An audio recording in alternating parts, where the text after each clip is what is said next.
Evangelho de João, capítulo 2. Vamos ler os versículos 1 a 12.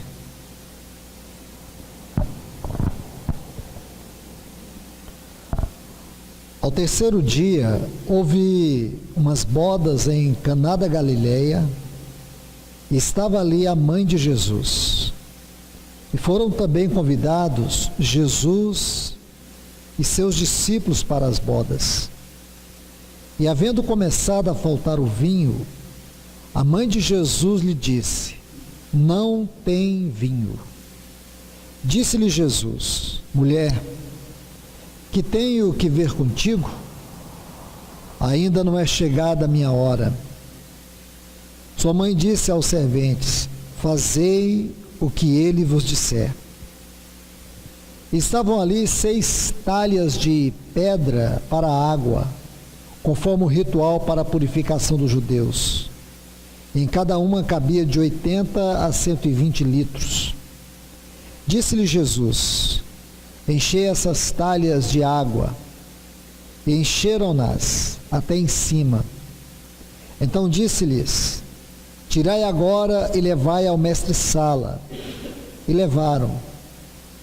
Quando o mestre-sala provou a água feita, transformada em vinho, sem saber ele de onde era, ainda que o sabiam os serventes que tinham tirado a água, chamou o esposo e disse-lhe: todo homem serve primeiro o vinho bom, e quando já tem bebido muito, então o inferior. Mas tu reservastes o bom vinho até agora. Esse foi o princípio de seus sinais em Caná da Galileia. E manifestou a sua glória, e seus discípulos creram nele. Depois disso, desceram a Cafarnaum, ele, sua mãe, seus irmãos, seus discípulos, e ficaram ali não muitos dias. Vamos orar.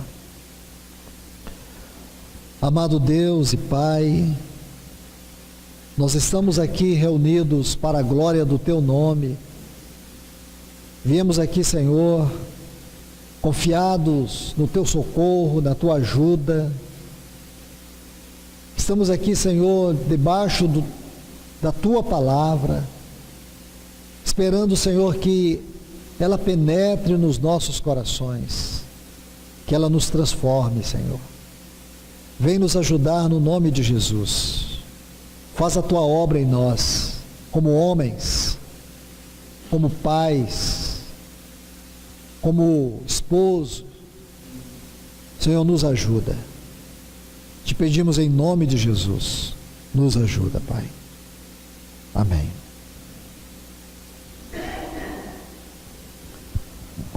Pois bem, meus queridos irmãos, nós vamos começar este assunto baseado a princípio neste capítulo 2 do Evangelho de João. Esse capítulo tem algumas particularidades que eu desejo salientar, e a partir daí seguir segundo a direção do Espírito de Deus. Nós vemos aqui que este é o primeiro milagre do Senhor Jesus. Aqui está o início, de maneira prática, o início do ministério do Senhor. E o Senhor inicia num casamento. Curiosamente, nós vemos também que a consumação da glória, da obra do Filho de Deus, será num casamento. Esses 2 pontos precisam chamar a nossa atenção. O Senhor Jesus começa o ministério dele num casamento. E ele consuma toda a sua obra num casamento. Esses 2 pontos revelam o quanto Deus tem interesse na igreja, no sentido restrito, casamento. Pensar na igreja do ponto de vista do relacionamento conjugal. Muitos têm visto a igreja sobre vários aspectos. Eu convido vocês para nós olharmos aqui de maneira mais microscópica a vida da igreja a partir do casamento. Porque não tem outra área onde nós somos levados ao extremo da nossa fé, da nossa vida, do nosso relacionamento com o Senhor, da nossa carne, as batalhas espirituais, as batalhas emocionais, as batalhas exteriores, interiores. Não há outro lugar onde nós enfrentamos, experimentamos e desfrutamos tantas experiências como no casamento. E aqui, falando para homens, eu creio que somos desafiados a avaliar nossa vida de acordo com a palavra de Deus. Nós estamos num tempo em que homem com H maiúsculo, né? Não é o homem macho, o homem com H. Homem no sentido lato da palavra, homem segundo a mente e o propósito de Deus, está ficando escasso. Homem segundo a mente e o propósito de Deus, ele cumpre o papel de um profeta, de um mestre, de um pastor, de um sacerdote na casa e no casamento. Muitas vezes nós gostamos de reivindicar a prerrogativa que nós somos o cabeça. A gente nem sabe o que é isso e reivindica a prerrogativa que nós não conhecemos o conteúdo espiritual. Há uma profunda carência, irmãos, que se resgate o verdadeiro papel do homem segundo o coração de Deus. Lembra quando a Bíblia diz, Paulo, em Atos 13, ele cita Davi, homem segundo o coração de Deus. Davi não era um homem perfeito. O que é um homem segundo o coração de Deus? Se você estudar a vida de Davi, você vai ver que um homem segundo o coração de Deus é um homem que ama a presença de Deus. É um homem que ama a vontade de Deus. Não é um homem perfeito, mas é um homem que anela estar na presença de Deus, a despeito das suas fraquezas. E nós precisamos considerar a nossa vida à luz da palavra de Deus. Nosso papel como homem, como esposo, como pai, como cristão. Na atual conjuntura que nós estamos vivendo, de acordo com a realidade contextual que nós estamos vivendo, existe um trabalho satânico, maligno, perverso, silencioso, que ele procura desestruturar todos os fundamentos da sociedade que tem suas raízes em Deus. Por exemplo, o papel da família e o lugar dela na sociedade. O papel da mulher e o lugar dela na sociedade. O papel do homem e o lugar dele na sociedade. Se você honestamente olhar para esses 3 pontos, você vai ver como o inimigo tem trabalhado para destruir tudo isso. Hoje existe uma palavra, até pouco tempo a gente nem sabia o que significava ela: empoderamento. E hoje nós estamos vendo o avivamento do empoderamento da mulher, né? Isso hoje é tratado em conferências. É uma outra forma de descrever o avanço do feminismo. E os homens estão perdendo o seu valor, estão perdendo o seu significado. Eles deixaram de ser um referencial na casa, na família, na sociedade. Irmãos, nada contra o papel da mulher na sociedade. A questão é que não adianta exaltar o papel da mulher enquanto que o homem, ele está sendo excluído, está sendo destruído. Às vezes, em pequenas manifestações sutis, até na propaganda. Há poucos dias uma grande empresa de carro fazia uma propaganda de um casal, né? Então eles chegam lá para escolher o carro. Então ninguém percebe aquilo. Mas se você tiver o mínimo do bom senso, você fica impressionado com a postura da mulher. A cor é dela, o carro é o que ela quer, né? Ele é só um fantochezinho que ela usa. Então, você pensa, é só uma propaganda, mas você faz ideia o quanto poder tem uma propaganda dessa? Porque é essa maneira que o inimigo vai trabalhando a mentalidade das pessoas. Então, sempre que eu estava com a minha esposa e vi aquilo, eu ressaltava, eu dizia para ela: você vê, é só uma propaganda, mas quem vai dizer que essa propaganda tem um poder maligno? Ninguém. Mas ela tem um poder maligno. porque coloca o homem como um fantochezinho, e a mulher é empoderada. É isso, irmãos, que nós precisamos, como pais, como cristãos, como esposos, nós precisamos olhar para a palavra de Deus. Porque nós nunca vamos ter um avivamento, nós nunca vamos experimentar um grande avivamento se ele não começar nos nossos casamentos, no nosso lar. Não é a reunião da igreja que apressa a vinda do Senhor. A vinda do Senhor vai ser apressada a partir do nosso casamento, do nosso lar. É muito fácil ser cristão aqui nas reuniões. É quase que reunião é sinônimo da igreja. Reunião não é sinônimo da igreja. Igreja não é reunião, irmãos. A igreja reúne, mas a igreja não é explicada por reunião. Porque o que adianta reuniões boas com lares destruídos?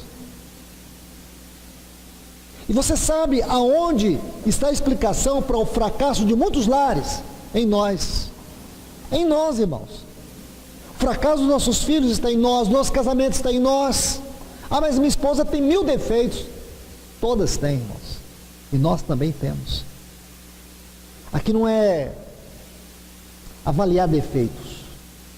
Aqui é considerar posições. Então você vê que em 1 Coríntios, nosso Senhor descreve uma cadeia de autoridade. Deus, Cristo, o homem e a mulher. Aí você vai e faz uma pergunta assim, sutil e perigosa. Então, irmão, tem uma cadeia hierárquica aqui. Primeiro Deus, depois Cristo, depois o homem, depois a mulher. Então a mulher está em último lugar. Errado. Assim como Cristo não é menos do que o Pai, assim também a mulher não é menor do que o homem. Entende? Porque as irmãs podem pensar. Quer dizer que nessa cadeia aí, a mulher ficou em último lugar também, nem em último, porque Cristo não está em segundo lugar. Ele e o Pai é um. E o homem e a mulher, Deus dos dois fez uma só carne. Está vendo? Assim como o Pai e o Filho. João 10:30. O que o Senhor Jesus disse? Que ele e o Pai é um. Somos um. Efésios capítulo 5, a partir do versículo 30 até o 32, a versão corrigida e a Reina Valéria diz assim, que a mulher e o homem, ela é parte do seu corpo, da sua carne, dos seus ossos. Nós somos parte de Cristo, da sua carne, dos seus ossos. Aí Paulo fala assim, grande é esse mistério, mas eu me refiro a Cristo e a igreja. Então, desde o versículo 30, quando ele vai dizer isso, Efésios 5, 30 a 32, ele diz assim, por isso deixará o homem, seu pai e sua mãe, se unirá à sua mulher, e os dois se tornarão uma só carne.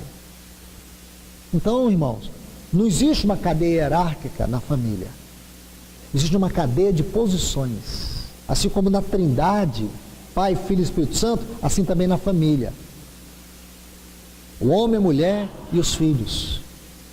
Então essa tríade familiar, ela tem que ter ela deve ser um reflexo da Trindade. Nós temos capacidade para isso? Nenhuma. Condições para isso? Nenhuma. Tem um manual para isso? Não há. Então como fazer? Vamos voltar para a palavra de Deus. É aqui que nós vamos ser conduzidos, pela palavra. Há um profundo acomodamento dos homens hoje, irmãos. Cansaço, desânimo, um peso muito grande de trabalho, de responsabilidade, de obrigação. As mulheres, nossas esposas, elas não estão percebendo como que o mundo, ou a visão do mundo que é governado por um sistema maligno. Mundo, escute bem, mundo, biblicamente falando, não é apenas o lugar onde estamos. O lugar onde estamos é terra. Mundo, biblicamente falando, é um sistema maligno. A Bíblia fala assim, o príncipe deste mundo, principados e potestades, que é uma cadeia hierárquica satânica que opera nesse mundo, principados, potestades, dominadores deste mundo tenebroso, hostes espirituais da maldade. O mundo jaz no maligno. Todas essas referências nos mostram que o mundo é uma entidade espiritual. A palavra mundo, quando você traduz ela do texto original grego, o sentido é genérico. Fala de harmonia, fala de beleza, fala de arranjo. Não explica nada com nada, se você quiser apenas traduzir o sentido lato da palavra. Mas quando você tenta traduzir do ponto de vista bíblico, você vai ver que fala de uma entidade.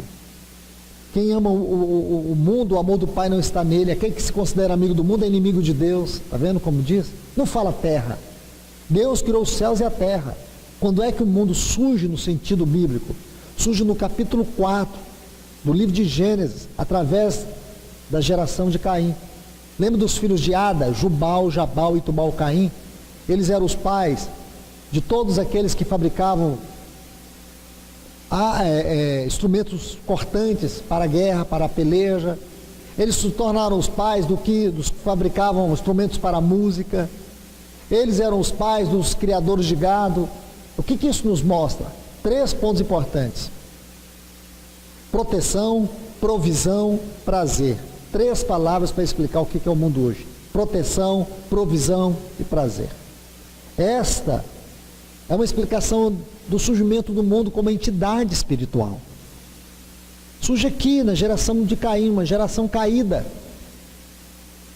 E irmãos, como que nós precisamos voltar o nosso coração para o Senhor como pais, como maridos. Nós sofremos uma guerra muito grande, irmãos, como homens. A batalha que os homens sofrem e ficam silenciosos, muitas vezes morrendo espiritualmente, impotente no casamento, impotente com os filhos, porque são batalhas que acontecem na mente. E dentro de um relacionamento conjugal acontece tantas coisas, e o ponto mais fraco é o homem, não é a mulher, porque a mulher pode afastar do homem se ela quiser.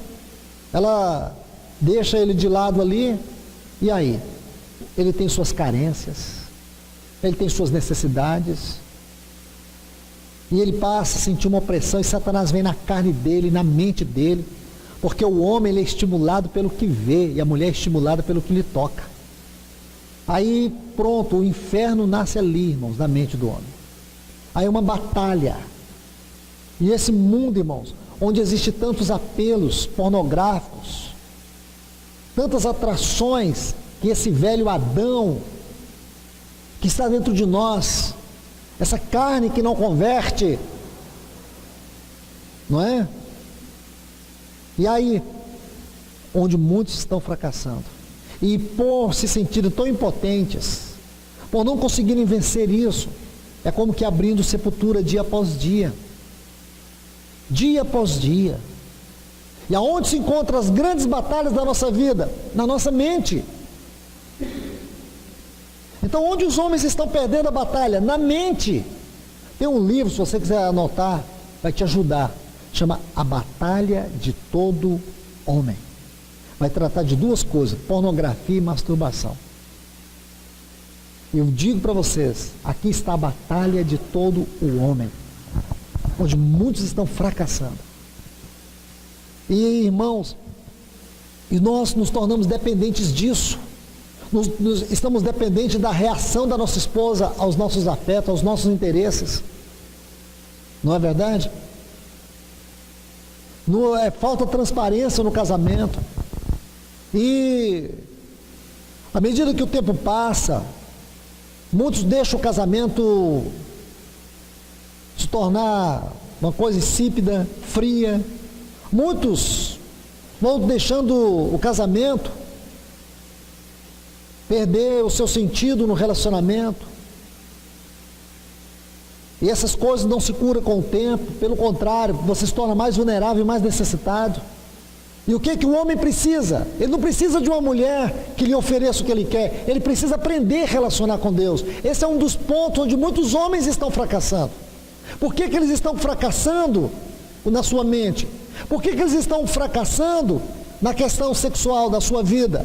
É porque eles estão fracassando na sua comunhão com Deus. Muitas vezes é a mulher que traz direção espiritual na casa, não é o homem. Não é o homem, é a mulher. Isso está errado, irmãos. E por que a mulher está fazendo isso? Porque os maridos não oram. Os maridos não têm comunhão com Deus. Os maridos não trazem direção para a sua casa. Há pouco eu citei sobre o papel do sacerdote, do profeta, do pastor e do mestre, que deve ser o papel do pai na sua casa. É o papel que os pais precisam exercer. Então a gente vai falar sobre isso depois. Então, por que, irmãos, isso é importante? Nós precisamos, como homens, em primeiro lugar, buscar um relacionamento profundo com Deus. Porque se nós não buscarmos, nós nunca vamos vencer a carne em nós.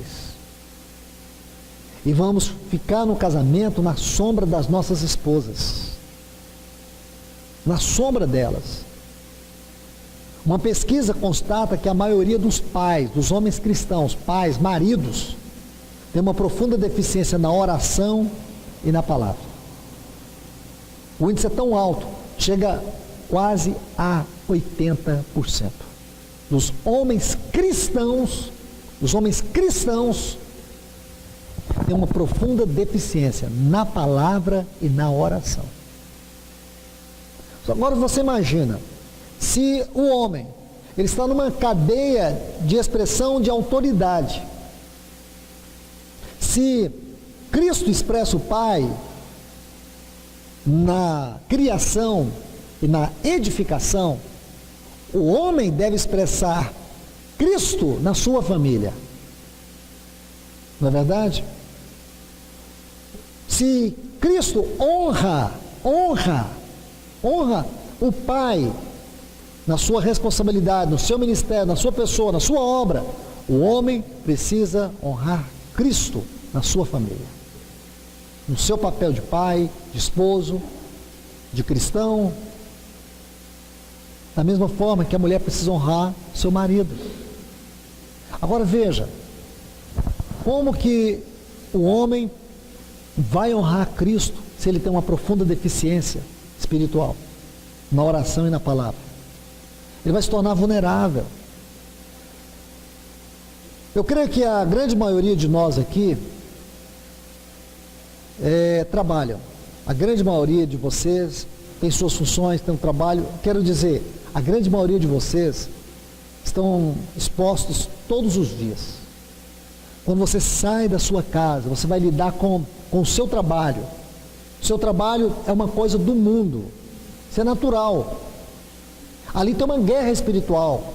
Você, como cristão, diferentemente de uma pessoa que está fazendo o mesmo trabalho seu, Satanás está interessado mais em você do que aquela pessoa que faz o mesmo trabalho seu.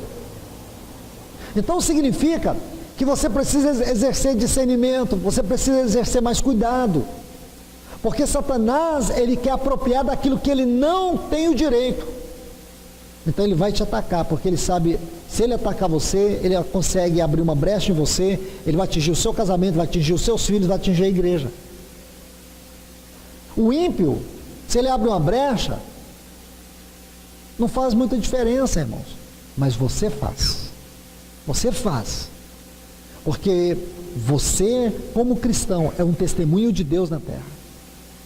E como maridos, como pais, nós estamos perdendo esse testemunho na nossa casa.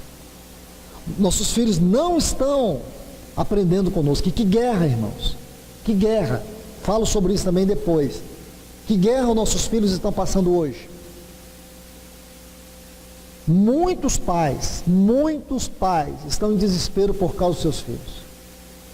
E alguns estão chorando amargamente porque seus filhos estão sendo consumidos pelo mundo.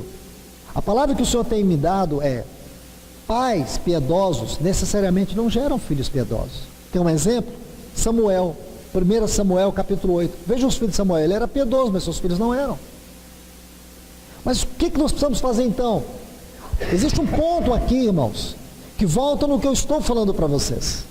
É que nós precisamos buscar um relacionamento com Deus para interceder pelos nossos filhos, mesmo quando eles abandonarem o Senhor, ou mesmo se eles não forem cristãos.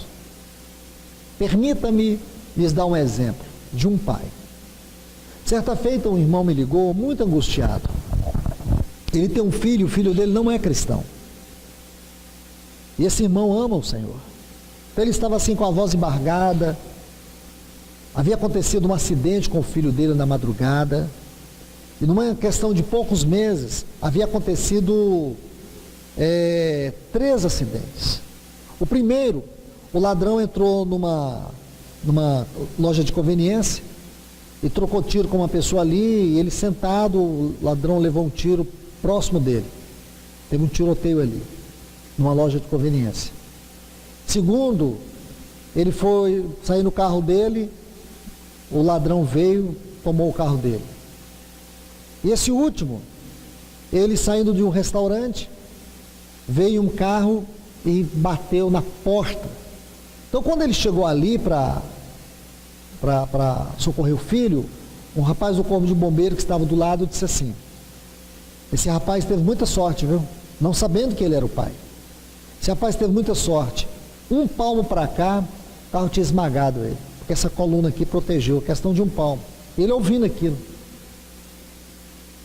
Aí ele me ligou assim, angustiado, e compartilhou essas coisas. Falou: Luiz, veja, tudo isso acontecendo com esse menino. Eu estou sem reação, estou sem força, não sei o que fazer. Naquela hora o Senhor me deu uma palavra, e eu quero compartilhar essa palavra com vocês, porque para mim também, como pai, falou muito ao meu coração. Eu disse assim: irmão, você acha que em cada um desses acidentes Deus livrou o seu filho? Eu falei: eu creio. Você crê que Deus livrou? Ele disse: creio. Eu falei: então deixa eu te falar, o Deus que livrou o seu filho é o Deus que vai salvar o seu filho, a não ser que ele vai salvar ele para livrar ele para mandar para o inferno. Tem algum sentido? Se Deus livrou ele, ele livrou porque vai salvá-lo.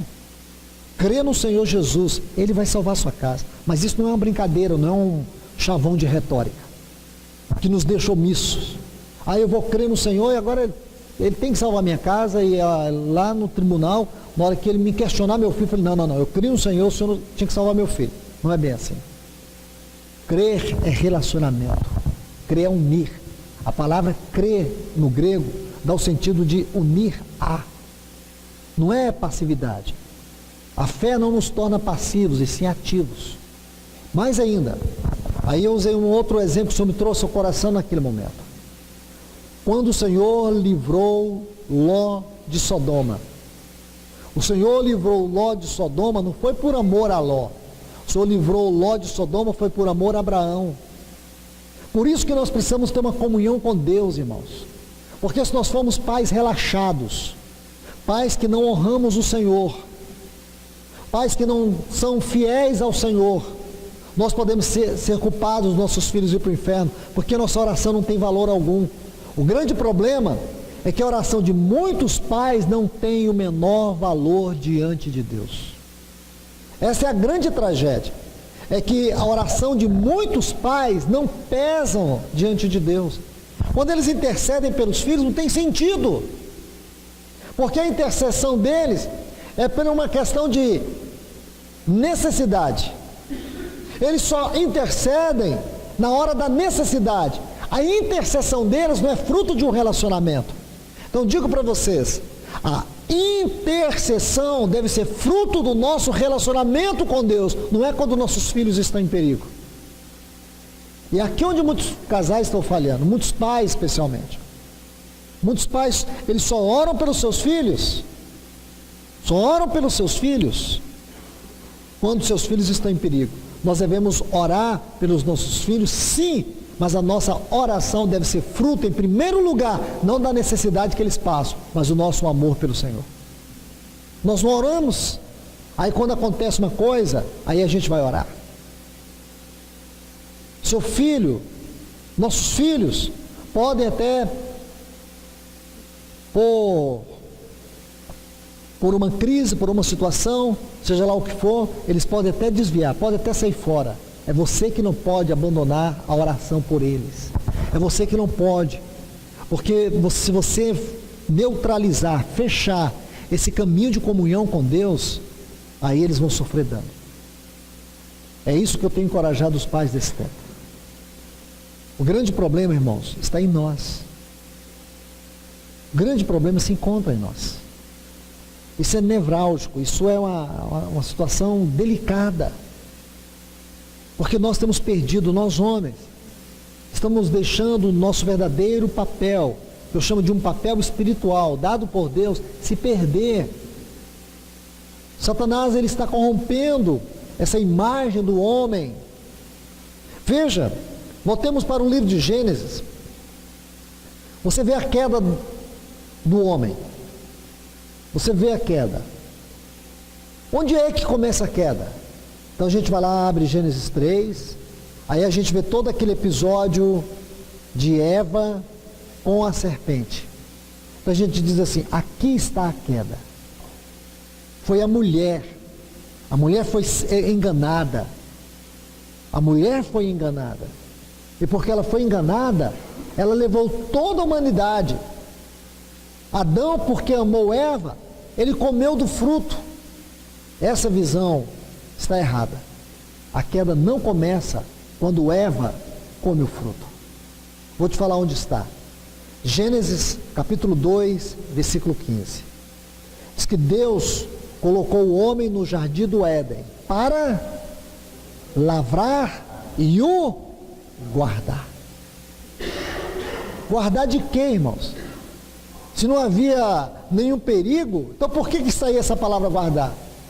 Essa palavra guardar está aí porque já havia uma rebelião em curso. A rebelião que está em Isaías capítulo 14, versículo 14 a 19, Ezequiel capítulo 28, versículo 14 a 19. Se você pegar esses dois capítulos, você vai ver que antes da queda do homem, houve uma rebelião anterior. Então aqui nós temos que entender, irmãos, que havia sim motivos suficientes para que Adão guardasse o jardim. Ele não guardou o jardim, a serpente entrou. Lembra? Aqui está a questão, irmãos. Na minha comunhão com os irmãos, já fazem 30 anos que sirvo o Senhor no encargo do ministério. Então, tenho convivido com muitos irmãos nas suas lutas, nas suas angústias. E eu creio que isso é fundamental, irmãos. Uma das coisas que pesa muito no meu coração é a necessidade de estreitar relacionamento com os homens, em especial no aprofundamento do relacionamento de amizade. Porque muito no meio do povo de Deus isso tem perdido. A gente tem essa amizade de confraternização, que não tem nada a ver, irmãos. Isso aí é uma coisa subsidiária. Eu não estou falando disso. Então a gente reúne, cada um conta uma historinha, a gente ri, e a gente chama isso de comunhão. Não tem nada a ver com comunhão. Se um irmão abrisse o coração e contasse realmente as lutas que ele passa, com certeza a maioria de nós fugiríamos dele. O que eu quero dizer é que os homens estão sozinhos na vida da igreja, irmãos. Existem poucos relacionamentos profundos, de cuidado, de mutualidade, de ouvir. Os homens estão caindo, estão lutando contra pecados, e eles não estão encontrando verdadeiro amor, de cuidado. De cuidado. E é isso que nós precisamos cultivar. Como nós vamos ter uma igreja sadia se nós não temos lares sadios? Nós queremos ter cultos alegres e queremos que isso seja um avivamento. Nunca vamos ter um avivamento se ele não ocorrer primeiramente nas nossas casas. Porque é aqui onde nós somos levados ao extremo para poder viver a vida cristã. Eu dou conta, irmãos, se for para entrar no reino de Deus, na eternidade de Deus, na glória de Deus, apenas aqui nas reuniões, eu tenho certeza que eu vou ser um cristão muito bom, perfeito, porque nunca ninguém me censura nas reuniões da igreja. Eu vou lá, eu fico caladinho, eu entrego minhas ofertas, eu participo das reuniões, eu sou uma pessoa exemplar. Quando eu estou na minha cidade, eu não falto nenhuma reunião. Eu sou um cristão bom, irmãos. Isso não quer dizer que eu sou um cristão bom. Cristão bom, vamos para o casamento. Aí vamos avaliar a nossa vida. Né? Vamos ver se a gente é bom mesmo. Nós temos um coração perdoador. Ou dentro de nós existe um cemitério de coisas que a gente de vez em quando desenterra. Alguns cadáveres que a gente desova para jogar na cara da nossa esposa. E você não perdoou ainda? As mágoas, as palavras duras que a gente proferiu e nunca pediu perdão. Verdade? Existe um poço de amargura. E aí a gente quer uma mulher maravilhosa que nos satisfaça. A gente trata o casamento como um lixo e depois reclama porque nós estamos vivendo um deserto emocional, conjugal. Não é verdade? Nós estamos colhendo os espinhos que nós plantamos, irmãos. Não ter coragem de pedir perdão. Geramos uma mulher amarga a partir de nós. Porque quando Eva pecou, Deus não chamou Eva não. Quem foi que Deus chamou? Adão. E onde ele colocou a culpa? O que ele estava querendo dizer? Ele queria que Deus começasse com Eva e não por ele. Ele se colocou como vítima. Foi a mulher que tu me desses. A primeira profissão de advogado começa aí, irmãos. Adão. Mas Deus é o juiz. Você está vendo? Essa habilidade que só os advogados têm, Adão parece com ela. E se você olha, irmãos, você acha que ele é vítima, ele não é vítima. Ela errou. E muitos dos erros, muitas falhas, muitas crateras que existem no nosso casamento, a culpa é nossa. Você pode dizer assim, mas eu estou certo, não foi eu que fiz. Porque nós não assumimos responsabilidade. Nós não assumimos responsabilidade. Sabe qual foi o problema de Adão? É que ele não assumiu a responsabilidade. Então, quando a gente não assume a responsabilidade, inevitavelmente, o que a gente faz? Culpa o outro. Né? Aconteceu um redemoinho na sua casa. Então a primeira coisa que você faz é procurar quem são os culpados. Né? Aí você vai subindo. É o cachorro, não é o cachorro. É o caçula, não é o caçula. É o filho do meio, é o filho do meio. É o mais velho, não é? É a esposa. Até você achar. Mas você nunca chega diante de Deus e diz, Senhor, por que isso aconteceu no meu casamento? No meu lar? Por que meu filho fez isso? Por que minha mulher permitiu isso? Por que, Senhor? Talvez o Senhor, se você for sincero, você vai dizer assim, porque você nunca teve discernimento. Porque você nunca foi um pai espiritual que trouxesse direção como um profeta. Você nunca foi aquele que avisou os seus filhos. Você foi sempre complacente. Chega em casa cansado. A única coisa que você quer assistir é futebol, filme e jornal. Porque a sua Bíblia está empoeirada. Porque você não abre ela diante de mim. Não é para você ler a palavra, é para mim falar contigo. Entende, irmãos? Por que está acontecendo isso? Aí a gente quer quebrar o pau com a voz. Aí a gente pega a voz e torna ela uma vara inflamada para agredir os filhos, para agredir a esposa. Nós deveríamos ser um pastor que tem vara, mas tem cajado. A vara disciplina, mas o cajado conduz, porque a nossa casa perdeu uma condução espiritual, porque aquele homem que deveria expressar Cristo no seu casamento, Cristo para os seus filhos, o que ele faz? Faz nada.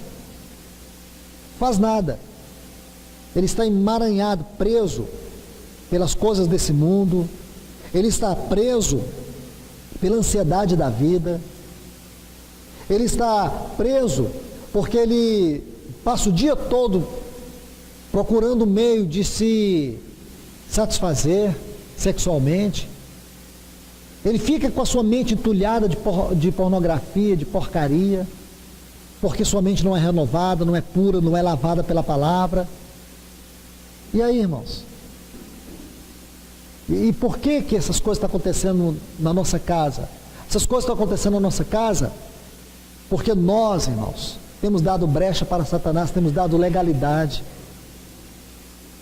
Você vê que Jó, ele oferecia sacrifício pelos seus filhos, ele fazia um papel sacerdotal, ele ia diante de Deus pela sua casa.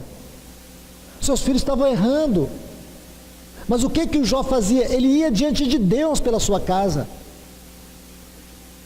E falta esse tipo de homem que vá diante de Deus pela sua casa, que busque dos céus uma palavra, busque em Cristo virtudes de amor, de graça, para que as coisas mudem. Não é fácil, não estou dizendo que nada disso é fácil, mas eu creio que esse é o único caminho que nós temos. É o único caminho. O que eu tenho aprendido como pai, uma vez eu vi um livro assim, dizia assim, meu filho, meu discípulo. Eu falei, não.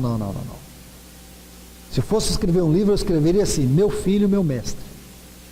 Porque filhos esmagam a gente. É com o filho, na convivência com o filho, que você vai aprender coisas que não são fáceis. É no casamento que eu aprendi e temos que aprender o que é verdadeiramente ser cristão. Porque lá eu tenho que amar até quando eu não sou correspondido. Só existe uma única escapatória para nós, irmãos, viver a vida cristã no casamento. Porque ali é que é coisa difícil, irmãos. Ali é quando a maré está contra você e você tem que permanecer firme. Amar e amar e amar. Amar. Eu tenho 30 anos de casado, muitos aqui têm 30 e até mais. Alguns próximos disso. Então, quando você chega numa fase dessa, ou nessas fases aí, 20, 30, 40, 50 anos de casado, você vê que existe uma coisa muito linda no casamento. É como nós homens somos totalmente dependentes das nossas mulheres. A gente tem que confessar isso. Nós somos dependentes, sim, totalmente dependentes. Talvez você não seja, mas eu sou totalmente dependente da minha esposa. A gente é dependente de tudo. Né? Eu falo de mim, eu sei que muitos são. Muitos dos que convivem comigo também falam isso. E é uma dependência maravilhosa. Dependência de afeto, de carinho, da presença. Isso tem uma coisa muito gostosa na vida da gente, do homem cristão. Eu chamo essa dependência de uma dependência positiva. E a amizade, a presença da mulher, aí a gente vai percebendo, meu Deus, como é possível isso? Quer dizer, os anos se passaram, você criou essa dependência, e ela também tem essa dependência, a dependência da presença do homem. Então o casamento se fortalece de uma maneira extraordinária. Parece que só de você olhar, ela já sabe o que você está falando com os olhos. Da mesma forma ela, o que você não gosta, só de olhar, é uma leitura psicológica, emocional que um faz do outro. Isso é maravilhoso. Mas como que isso é possível, irmãos? É quando nós passamos a cultivar isso dia após dia no relacionamento lá atrás, nos erros, nas falhas. Uma vez, deixa eu me contar uma história para vocês muito interessante. Certa feita, eu chamei um rapaz, um jovem marido, para tomar um café comigo em casa. Eu fui despertado a fazer isso, porque me lembrei que outrora, ele mais a esposa gostava de postar muitas fotos no namoro, no noivado, eles em restaurante, ele entregando flores, ela gostava muito de colocar essas coisas. E eu percebi que eles estavam mudados um com o outro. Percebi assim uma certa distância. E a gente que convive no meio do povo de Deus, a gente sabe perfeitamente que os primeiros anos de casamento precisam ser muito bem acompanhados, eles precisam encontrar em nós, pais, dos irmãos mais velhos, um porto, né? Um porto, quando o navio chega, então tem que limpar, tem que cuidar daquele navio para ele voltar a entrar em alto mar. Porque se deixar aquele lodo, aquilo ali vai corroendo aquele casco de aço e não resiste. Aquela coisa parece tão frágil, mas ela que destrói um casco de aço de um navio. Aquele lodo recheado de sal. Então, convidei aquele jovem marido, fiz uma pergunta assim para ele: meu irmão, tem um ano que você casou, e eu lembro-me quando você namorava, você, a sua esposa, vocês eram tão carinhosos um com o outro. Não sei, Felipe, pode ser que eu esteja errado e não tenho nada com a sua vida, você também precisa falar. Eu sinto você tão distante, vocês distantes um do outro. Aí eu fiz algumas perguntas nessa direção para ele. Ele balançou a cabeça, falou: Luiz, você já entrou num quarto escuro e sentiu uma pessoa pisando no seu pescoço, assim, te matando? Eu falei: não, mas eu faço ideia, é o que eu estou sentindo. É o que eu sinto, Luiz. Eu sinto, parece que eu vou morrer. O que está acontecendo? Aí ele gastou mais ou menos 1 hora para expor o casamento dele. E ele expôs com muita franqueza, falando dos erros dele e dos erros dela. E depois que terminou, eu já tinha tomado meu café, já tinha comido pão de queijo. E ali eu estava flutuando. Ele falando aquilo ali, irmãos, eu nem dei confiança para aquilo, sabe? E aí quando terminou, ele olhou para mim e falou: Luiz, você está me entendendo? Eu falei: claro. Então, pelo amor de Deus, me dá uma palavra. Eu falei: não tem palavra nenhuma para te dar. Casamento é isso aí mesmo, irmão. É isso aí que é o casamento. Você esperava o quê? Todo dia, restaurante, você dando uma flor. Todo dia vocês dois fazendo selfie. Acho que casamento é isso? Você entrou no lugar errado. Casamento é um campo de batalha, meu irmão. É um campo de batalha. Não te disseram isso antes, não? O que você pensou? Você ia casar com uma princesa e todo dia... Não, imagina a primeira vez que você acordou e viu o cabelo dela todo... Imagina o dia que ela acordou e olhou e viu que você tem bafo. Imagina que você joga a toalha molhada em cima da cama. Imagina quando ela entrou no banheiro e viu o banheiro todo sujo. Imagina. É isso que vocês precisam levar diante do Senhor. É aí que você vai começar a olhar para si mesmo, na luz do Senhor, na luz da palavra. Porque limpeza, organização, higiene, educação são coisas de Deus. O casamento que é desordenado, um homem que ele é desordenado, ele é sujo, um homem que não se preocupa em se lavar, da mesma forma a mulher, mas aqui para nós homens, que não se preocupa com a ordem, que não se preocupa com a organização das coisas, falta o Espírito de Deus na vida dele, porque o Espírito de Deus é um espírito de ordem, não é um espírito de bagunça. Sujeira, irmãos, não tem a ver com o caráter de Deus. Como que nós falamos que nós somos de Deus, mas somos desordenados com a nossa vida, somos desordenados na nossa casa, não temos higiene pessoal, e aí isso vai desgastando o casamento. É o que eu falo para os jovens maridos. E a maioria das esposas fala: olha, ele pega a toalha, joga em cima da cama, a cama limpinha. Essas coisas pequenas que a gente já ouviu demais, os mais velhos aqui já ouviram essa vida toda. Mas são essas pequenas brechas que homens aí com 30, 40 anos cometem os mesmos erros hoje. Nós temos a responsabilidade, irmãos, de transformar o nosso lar num jardim, onde ali possa fluir o bom perfume de Cristo. É um trabalho árduo, mas nós temos que dar os passos significativos. É porque os maridos não têm dado passos significativos, nosso lar tem se tornado um pandemônio. Você pode estar casado com uma mulher muito complicada, uma mulher muito difícil. Como diz um amigo meu, mulher é tudo igual, só muda de endereço. Elas também falam o mesmo de nós. O problema não está em mulher, não está no homem. Não. O problema está no ser humano. O problema, irmãos, é o que se tornou depois da queda. Ninguém é perfeito.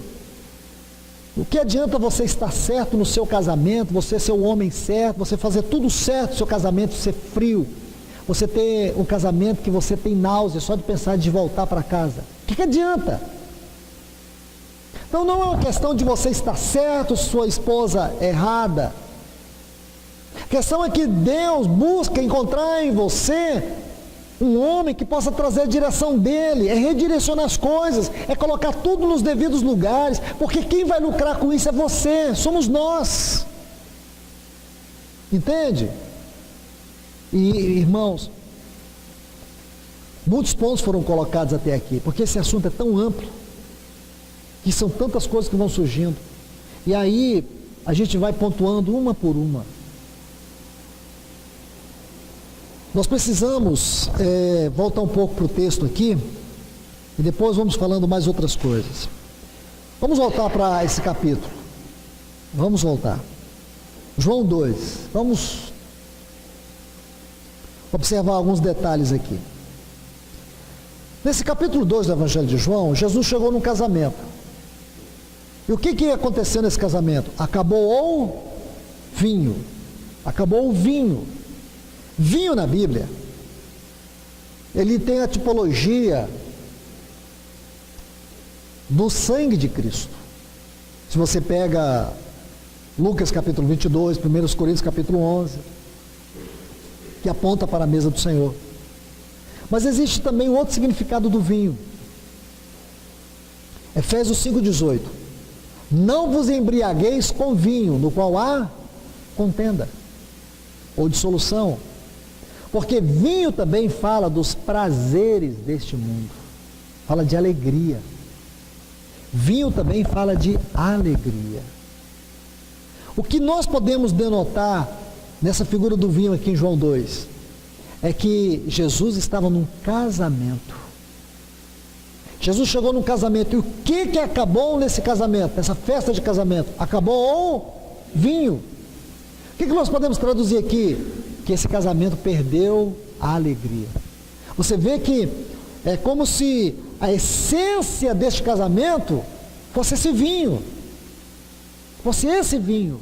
E acabou o vinho. Quer dizer, acabou a alegria. Mas uma coisa muito importante, irmãos, é que o Senhor Jesus estava lá. E aqui eu quero parar para fazer aplicações. Irmãos, não existe casamentos, vou dizer assim, não existe casamentos perfeitos, existe casamentos amadurecidos.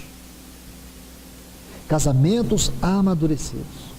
É num casamento, como eu já disse, repito, onde nós vivemos a vida cristã, no seu sentido mais elevado. É onde eu consigo expressar Cristo, ou então excluir Cristo. Aqui é um casamento onde Cristo estava. Irmãos, pegue as virtudes de Cristo, suas virtudes morais, amor, misericórdia, graça, sabedoria, paciência, longanimidade. Pensa, todas as virtudes de Cristo para você. Perdão, pensa, considere cada uma delas. São essas virtudes que Ele espera que nós vivamos no nosso casamento. Amor, perdão, graça. A gente vai aprendendo, irmãos, como nós somos impacientes. Como nós somos impacientes.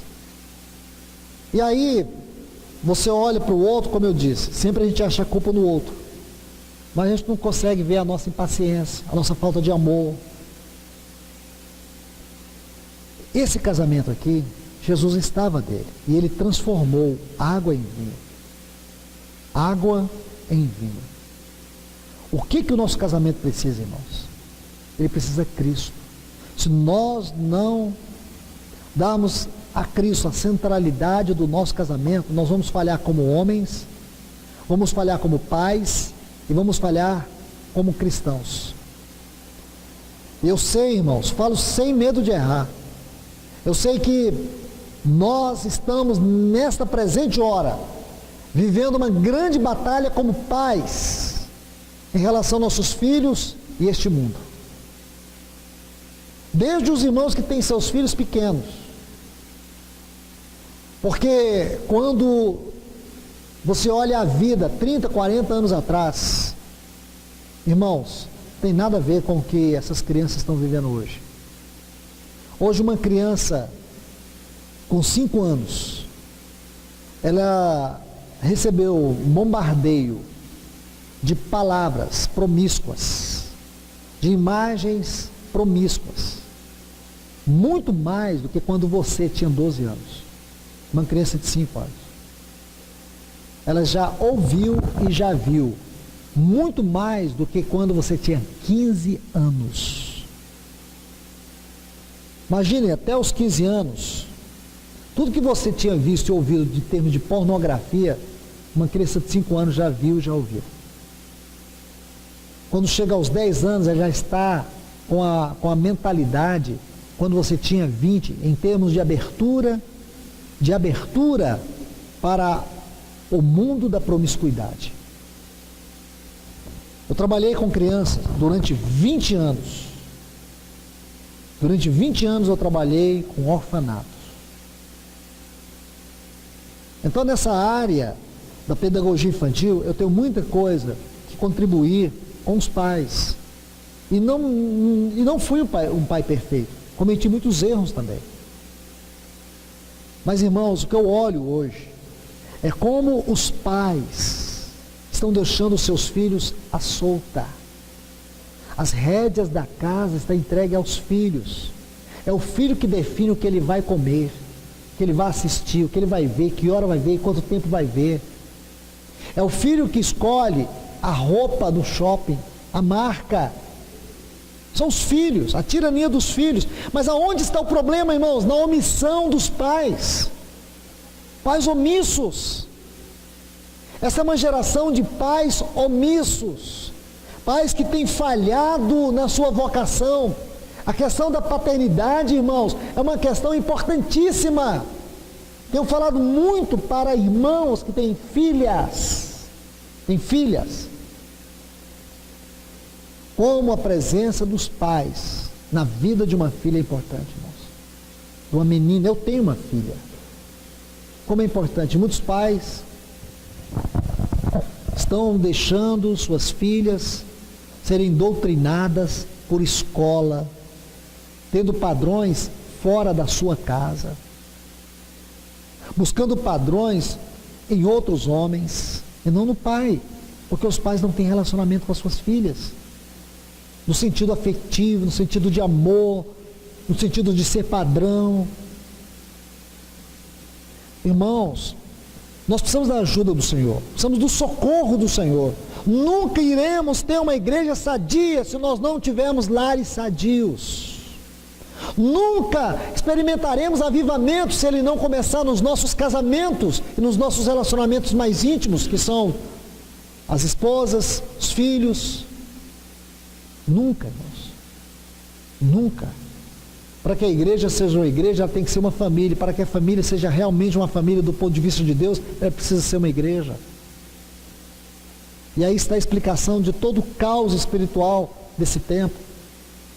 Há uma necessidade urgente de que nós venhamos pedir ao Senhor que nos dê diretrizes espirituais, fundamentadas na sua palavra, para que nós venhamos tocar os lares.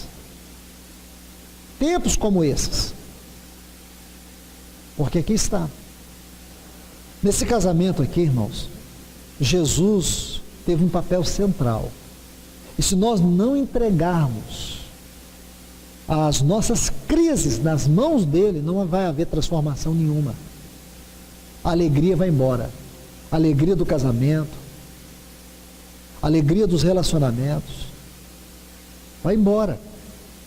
É uma tragédia, um lar onde a alegria foi perdida. Então você vê que tem uma parte tão pequena, e às vezes a gente não percebe. Quando o mestre Sala, no versículo 9, ele provou da água transformada em vinho, ele chamou quem? Ele chamou o esposo. Ele chamou o esposo. Porque sempre é ele, irmãos. Esse é o princípio. Quando houve a queda, Deus chamou o homem. O homem. Ele falou primeiro com o homem. O enfoque aqui é esse. Nós necessitamos que o Senhor Jesus ocupe o lugar central no nosso casamento. Nós necessitamos que o Senhor Jesus ocupe o lugar central na nossa vida. Porque só nele, nós teremos condições de exercer um papel correto, adequado, como homens, como maridos, como pais. Não é lendo manuais aí, não é ouvindo esses palhaços de púlpito que ficam brincando, contando piadinha, como se casamento fosse um circo. Casamento é coisa séria, irmãos. Casamento é coisa séria. E é um assunto doutrinário. Então eu quero assim, hoje, deixar essa palavra com vocês. Amanhã nós vamos estudar de maneira mais expositivas alguns capítulos da Bíblia, extraindo princípios. Nós vamos, com a misericórdia do Senhor, estudar o livro de Êxodo, a primeira parte ali, desde o capítulo 5 até o 10, vendo 3 áreas específicas, onde Satanás está nos aprisionando. quando o Faraó queria liberar o povo, mas a primeira coisa que ele fez, ele procurou roubar o tempo dos homens. Ele mandou dobrar o serviço. Mandou dobrar o serviço.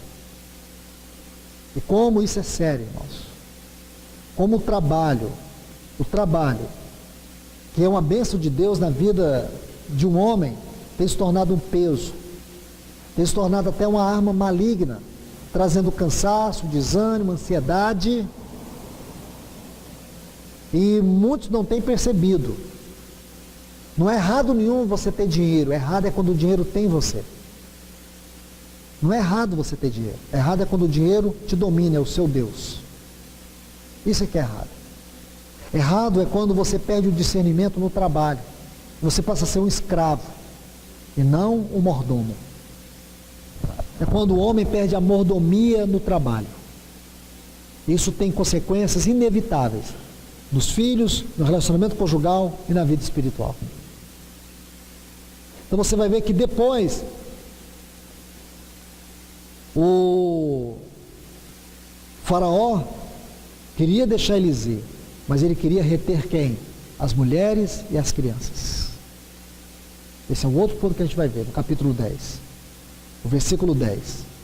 E depois no versículo 20, ele queria deixá-los ir, mas queria que os bens ficassem.